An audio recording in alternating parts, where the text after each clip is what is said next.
We do want to turn now to the deadly and historic flooding in the Midwest. At least 2 people dead there, 2 others missing as the water reaches record levels. Stay off of any gravels or anything that's gravel. Anything is gravel? Yeah, you're gonna sink in. Okay. It's terrible. Stay on the roads. Stay on a pave. How bad did you get hit? Did you get hit bad? Well, it was probably about 6 inches above the door. Really? Right here. Yeah. I mean, the highway was all covered with water. Oh my God. How you guys doing now? We're making it. It's the aftermath of last week's bomb cyclone. That weather phenomenon produced blizzard conditions in portions of western Nebraska and severe flooding. In Columbus, Nebraska, 50-year-old James Wilkie was swept away as he tried to help someone stranded when a bridge collapsed. His body was recovered hours later near his farm.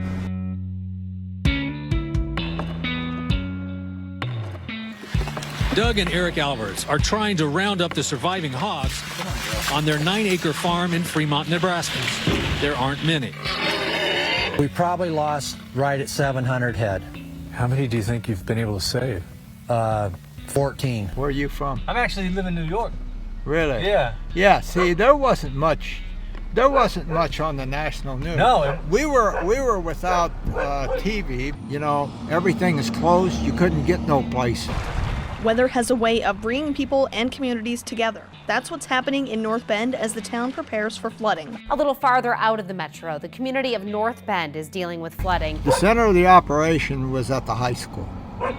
You know, you might go up there and visit with some people, but they're starting to haul the essentials out that we needed. These conditions that we see out here at North Bend Central High School have been caused because of frozen ground, heavy rain, and then melting snow.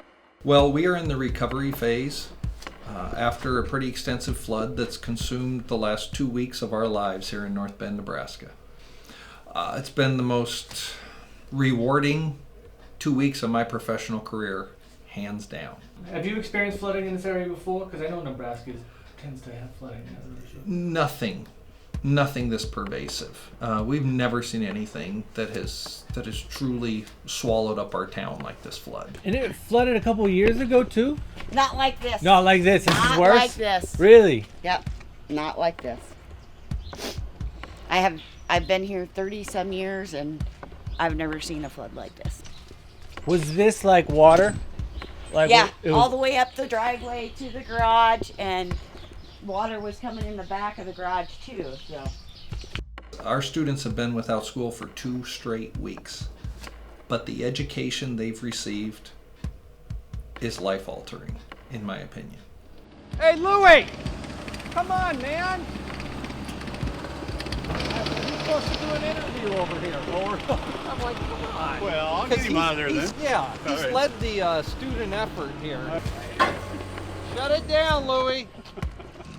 All right, thank you. Yep. There. I All right. tell you. Sometimes you got to get tough with these kids. Okay, let's go. Lewis, okay, first person is from channel 1011. They're out of Lincoln. And then after that, this guy's from YouTube. Okay. And he's going to talk to you. The dike broke west of town, and 2 or 3 feet of water came through the south end of town, and it just spread out through the north end. I know the roads are very hard to fix, but they're taking big steps in fixing those right now. Most of them are already fixed. There's not too many long-term changes other than people's basements are obviously very damaged. The sewer system is also another thing that they're getting back together. It was strange that the community came together so fast. Really? I knew we'd come together, but I didn't think we'd boom. Everybody was together so fast, and it was great. That's amazing. It was great. You know, the way it's really awesome the way people helped us out. I would love for the rest of the world to be able to see what's transpired here. And so I'll try and explain it with my words. The last 2 weeks have been like a country western song. Truly, our town all ascended upon our school building. And our old gymnasium became the home of our donation depot. Every donation that came in, and they came in from every corner of America. It was beautiful. And so people that needed goods came to the old gym. People that brought us goods as donations came to the old gym. And we had a farm wife lead the whole thing. Yeah, I even saw Saturday, I think it was, I saw a couple loads of hay, you know, for the guys with livestock and stuff. And that one truck was from Oklahoma. I've always been raised to volunteer as much as possible, so we came into town as much as we could to help. Spent 12-hour days helping. So how far? So you're from a different town? Yeah, I live south of here, 15 miles or so. But we had stuff come, they said, from Texas, from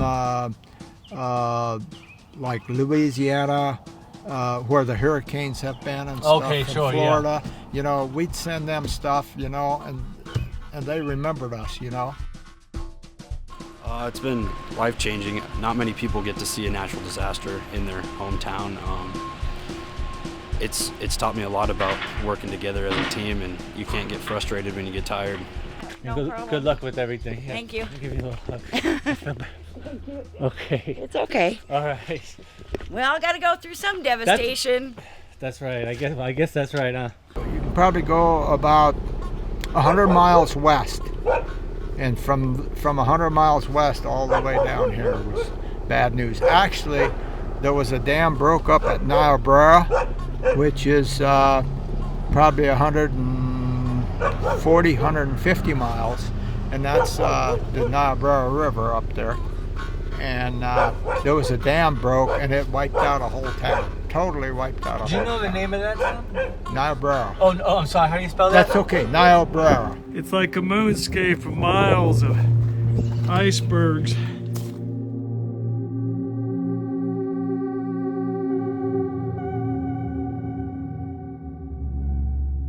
We don't care about politics here at this point. We only care about our people, our citizens.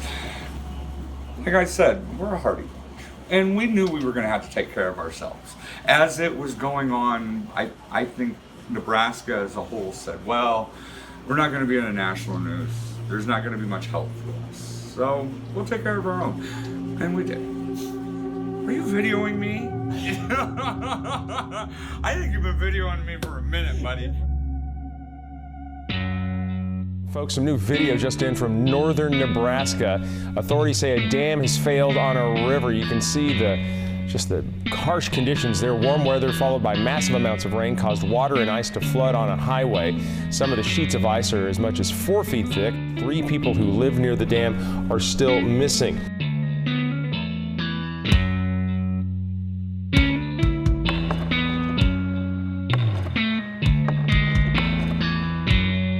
So where you from? Did it get hit pretty bad, or?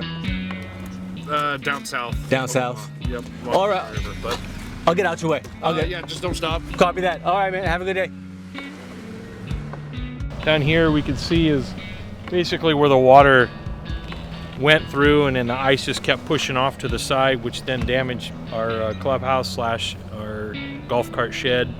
The ice right now is melted tremendously from what it was, but the amount of trash that's left here is going to take us weeks to months to repair, and hopefully we have some wells that are still working on the golf course.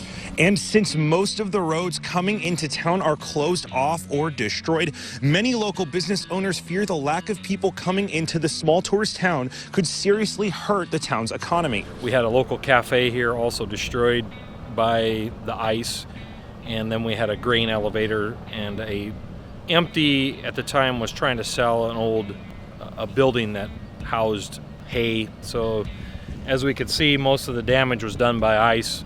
Granted, when the Spencer Dam broke, which took about 6 hours to flow to get here, it just brought all the miles of ice along with it, and it just created a path of destruction. And it's sad to see, but yet we've had a lot of help. Volunteer people wanting to bring in supplies, bring in hay, bring in cattle. We had a lot of cattle. Farmers lost a lot of, whether it was outbuildings or whether it was livestock. Yeah, I think right away everybody was just in awe of, like, look at the destruction it took. But then once it kind of settled down and we realized the kind of help that we needed, we have been received a lot of help and hopefully get back to our normal. I've been here for 25 years. I've been a teacher here for 25, and I'm also the golf coach. So I just sit here down here, and it's heartbreaking. Put a lot of hours in it. I volunteer my time down here, and it's something I don't want to give up.